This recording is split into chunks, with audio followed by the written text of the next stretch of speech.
Hello everyone. So in this video, I'm going to show you a very simple in plain sight 2 guide to the bank map. It's one of the oldest map in plain sight's history, and I think it's definitely worth talking about considering the many changes there is. So I've made a very simple layout of how the map looks like. Currently, it's going to show the top floor of this map.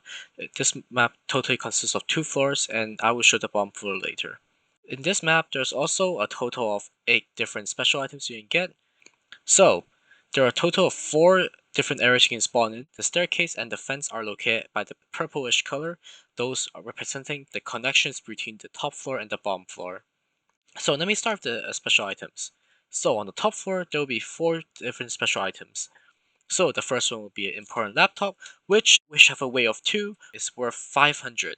They will be located in a duck's office, and I think that is in a pretty safe spot considering cameras will rarely check this area.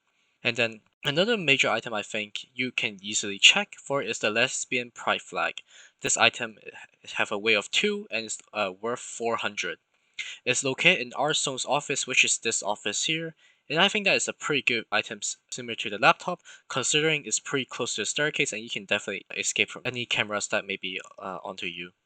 And final 2 items may be a bit more tricky to get. One of them being the Scrooge top hat, which is here. This is a weight of 2 and it's also worth $400. This is located in the E Scrooge's office, same as the safety box, which is an item with weight of 8 and also worth 800. Of all the 4 items here, I recommend checking for this 3 and the weight. This safety box definitely saving it for the last, considering you have the weight of 8 and it's the slowest one you can get. And I would say compared to the other spots, this is definitely a more riskier spot considering the camera is right here and there's not much cover you can get. So next, let's talk about the bottom floor.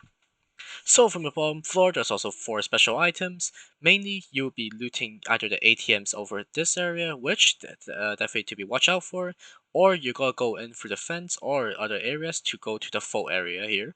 There's a lot of gold bars, which is worth a lot, but if let's say you want to play in a less riskier route, I'll say this path here, there should be a lot of safety boxes, which is a weight of 10 per item. I think that is a pretty safe spot considering the only cameras that can really get you is either this one here, shooting directly to this area, or this camera if you walk too far out. But if you're playing in third person, you should be able to get the closer ones on this side. I think another good spot on the bottom floor is any items in here.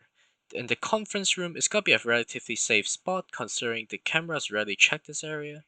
So there's actually 4 special items here. The 2 laptops, similar to the one I've already mentioned, is also worth $500. And usually, even if there's no special laptop here, there's also a normal laptop which is already worth 100, which I think is definitely worth a get.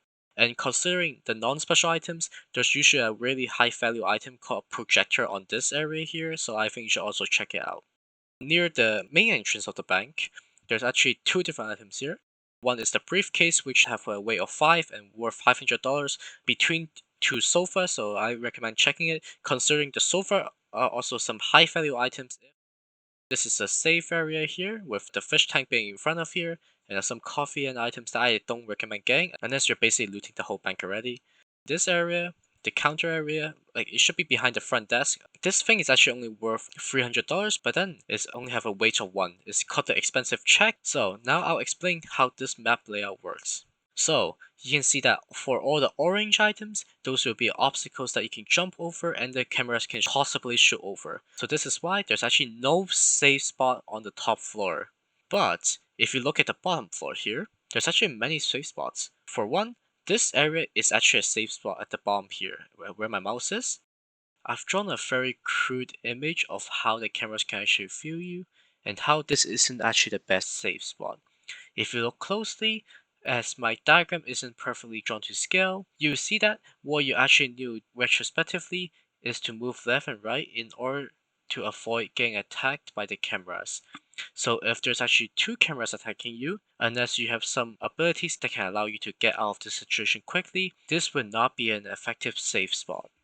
This is why you should instead rely more on this other safe spot known as the restroom. The restroom has been a staple of In Plain Sight 2's maps, where most of it is usually a safe spot, be it the police station or even this map. So in this map, there's actually 2 areas in this restroom, both of them are usually used for revival for other players. So this is why I recommend going to this spot, as unless the camera is actually an annihilator or any other cameras that have an ability that allows them to shoot through walls, they cannot actually get you.